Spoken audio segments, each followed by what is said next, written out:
Hey everyone, welcome back for another deep dive. Hmm. You know those conservation success stories you always hear about? Yeah. Well, today we're going to tackle one that's pretty much guaranteed to be on your UPSC Mains exam. Right? The comeback of the American bald eagle. It's really an incredible story, isn't it? To think this bird was almost extinct. I know. It's kind of mind-blowing. And now it's a symbol of national strength. Yeah. And resilience. Exactly. Okay, so for anyone working on the environmental policy section of the exam, this is like a must-know. Absolutely. I mean, understanding how the U.S. brought the bald eagle back from the brink, it's a perfect example of conservation strategies and policies in action. And it's a great case study for the UPSC syllabus. For sure. Oh, and here's a fun fact. Did you know it was only officially declared the national bird, like pretty recently, Right. after 250 years? Wow, I didn't realize it was that recent. Yeah, it's very interesting. Right. Definitely. Okay, so to really dig into this, we've got some great sources lined up. Britannica, National Geographic, and the National Wildlife Federation. Sounds good. We're going to pull out the juiciest bits for you guys, especially those that are relevant to the UPSC exam. Perfect. So our mission today is to understand not just the bald eagle itself, but how its decline and comeback can teach us about tackling conservation challenges all over the world. Makes sense. You know, the examiners love to see real-world examples. Exactly. So let's start with the bird itself, the bald eagle. Okay, so it's a powerful predator found only in North America. Really? Only in North America? Yep. And they have this incredible wingspan reaching up to 6.5 feet.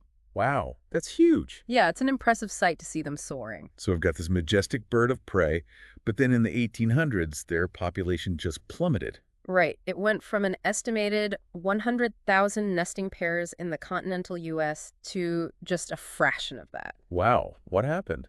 Well, back then, they were seen as a threat to livestock. Oh, so people were hunting them. Yeah, there wasn't much regulation back then, and people hunted them pretty indiscriminately. And I bet those feathers were popular, too. You got it. Hats with eagle feathers were all the rage. Very fashionable, but very bad for the eagles, obviously. It's a classic example of how economic interests and a lack of ecological understanding can lead to big problems. Exactly. It's a theme that comes up a lot in the UPSC exams, actually. Oh, for sure. Okay, so we've got hunting and habitat loss impacting the eagle population. But there's another piece to this puzzle, right? Yeah. And this is where things get really interesting. We need to talk about a turning point, a moment where science and advocacy came together. You're talking about Rachel Carson, right? Exactly. And her book, Silent Spring. Okay, so this book wasn't specifically about bald eagles, but it had a huge impact on their recovery.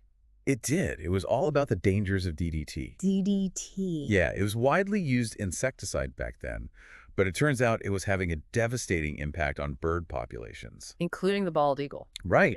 Her work sparked a huge public outcry and eventually led to the banning of DDT in the U.S. in 1972. Wow, so this one book helped to save a species. In a way, yes. It's a perfect example of how research and communication can influence policy decisions. And it's a great reminder that sometimes the most effective solutions come from outside of government. That's a great point. Okay, so the DDT ban was a major win, but it wasn't the end of the story. No, the bald eagle still needed a lot of help to recover. And that's where the 1973 Endangered Species Act comes in. Oh yeah, that's a big one for the UPSC exam. Absolutely. It's a landmark piece of legislation that protected not just the bald eagle, but a whole range of endangered species. It's a great example of proactive policymaking. For sure. It recognized the importance of biodiversity. And it wasn't just about legal protection. It also paved the way for some pretty innovative conservation programs. Like what? Well, one really fascinating example is the hacking technique. Hacking, yeah. Like computers? Not quite. This involved raising young eagles in controlled environments and then releasing them into the wild once they were ready to fly. Oh, so it's like giving them a head start. Interesting. So we've got the DDT ban, the Endangered Species Act, and this hacking technique. Right. What else helped the bald eagle recover? Well, habitat protection was also crucial. So limiting human activity around nesting areas. Exactly. And preserving those key ecosystems gave the eagles the space and resources they needed to thrive. It sounds like a pretty comprehensive approach. It was. They tackled the problem from multiple angles. And it worked. By 2007, the bald eagle population had recovered enough to be delisted from the Endangered Species Act. It's amazing, isn't it? A true conservation success story. It is. But we're just getting started. We'll be back in a flash to dive deeper into the bald eagle story and what it means for conservation efforts around the world. Don't go anywhere. So you know the bald eagle story, it's not just about one species. It's actually like a microcosm of all these bigger environmental challenges we face globally. Oh, interesting. Okay, so how so? Yeah. Well, think about the DDT thing. We thought it was just a local issue, right? Like using an insecticide to get rid of some pests. But it ended up having these ripple effects throughout the whole ecosystem Yeah. and ultimately impacting the bald eagle. Right. It's like that saying, think globally, act locally. Exactly. But in this case, it was more like act locally, think globally, because those local actions had global consequences. That's a good point. And just like we needed the Endangered Species Act to help the bald eagle, we need those strong international agreements to tackle these big global challenges. Absolutely. We need that collaboration. Speaking of international cooperation, you mentioned CITES earlier. Yeah. For those who might not know what CITES all about. So CITES stands for the Convention on International Trade in Endangered Species of Wild Fauna and Flora. Oh.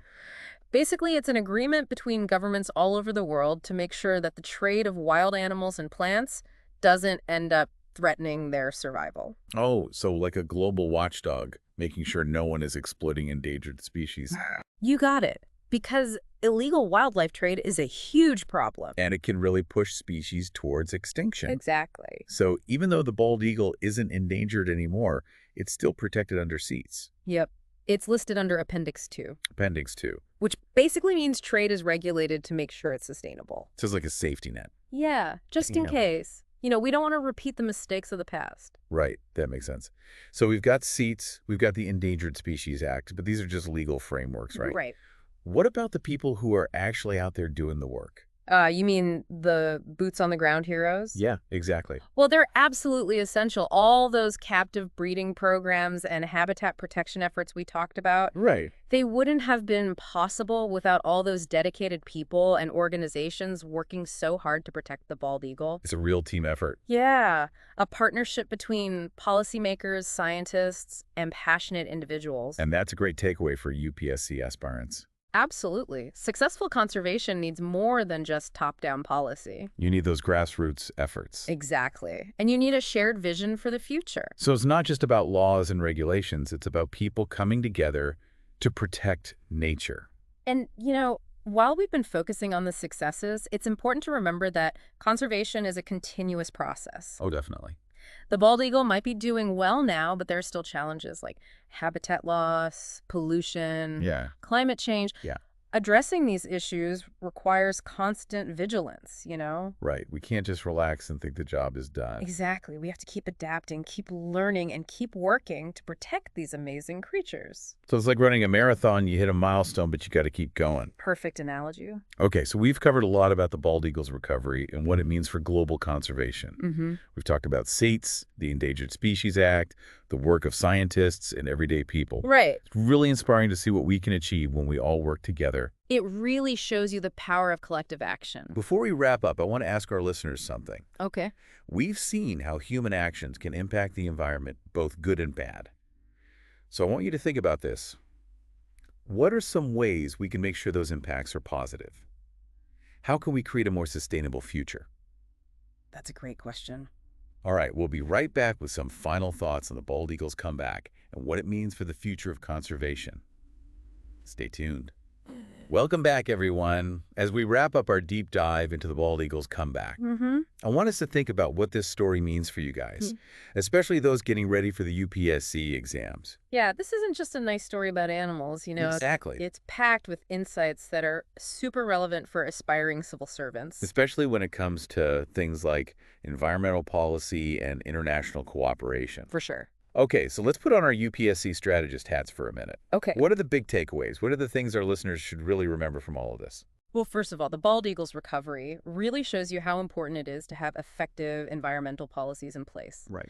Like the ban on DDT and the Endangered Species Act. Yeah, those weren't just symbolic gestures. They actually made a real difference. Exactly. And they show you what can happen when you have well-crafted policies that are based on science. So for our UPSC folks, this means really understanding those policies, not just knowing the names and dates, but how they actually work. Right. You need to know the strengths, the weaknesses, how they're put into action. Okay, so that's one big takeaway. What else? Well, remember that the bald eagle's decline wasn't caused by just one thing. Right. It was a combination of factors. Hunting habitat loss and then the whole DDT situation. Yeah, it's like a chain reaction. Exactly. And this highlights how interconnected environmental issues are and why we need those holistic solutions. Oh, so you can't just focus on one problem at a time. Right. Everything is connected. What happens in one place can affect ecosystems all over the world. It really reinforces the need for international cooperation. Oh, sure. Like with sea ice, which you talked about earlier. Yep, that's a great example of global collaboration in action. Working together to protect species from international trade. Exactly. Okay, so we've got policy, we've got interconnectedness. What else is important here? Well, we can't forget the power of scientific research. Oh, right. Like Rachel Carson in Silent Spring. Yes. Her research on DDT completely changed the game. It really shifted public opinion. And that's what led to those policy changes that ultimately saved the bald eagle. So evidence-based decision-making is key. Absolutely. For anyone going into public service, you need to remember that science is your friend. And it's not just hard science, right? No way. Social sciences are also important. For understanding how people fit into all of this. Exactly. The community dynamics, the economic factors, all of that. Okay, so one last thing I want to highlight is the role of individuals and organizations. Oh, yeah. I mean, the bald eagle's comeback wasn't just about policy and science. It was about people taking action. All those captive breeding programs and habitat restoration efforts and public awareness campaigns. All of that played a role. And this idea of collective action is so important. People working together with governments and scientists to create change. It's something that UPSC examiners really look for. So the bald eagle story is a success story. It is. But it's also a reminder that we need to keep working. Right. We can't just sit back and relax. The threats to biodiversity are still out there. Absolutely. We need to be vigilant, we need to keep adapting, and we need to keep innovating. It's like we've climbed one mountain, but there are many more ahead. But the bald eagle shows us that even when things look tough, there's always hope. And that we can turn things around. And for our UPSC listeners, remember all this knowledge and all these skills you're learning. Yeah. These are the tools you'll need to create a better world. Well said. We hope you've enjoyed this deep dive and that you've learned a lot about the bald eagle and about conservation in general. And remember, the future of our planet depends on informed and dedicated people like you. And if you like this deep dive, don't forget to subscribe to our channel and hit that like button. Yeah, sharing this knowledge is one way to make a difference. Absolutely. Thanks for joining us on the deep dive. Until next time. Keep learning, keep questioning, and keep pushing for a better world.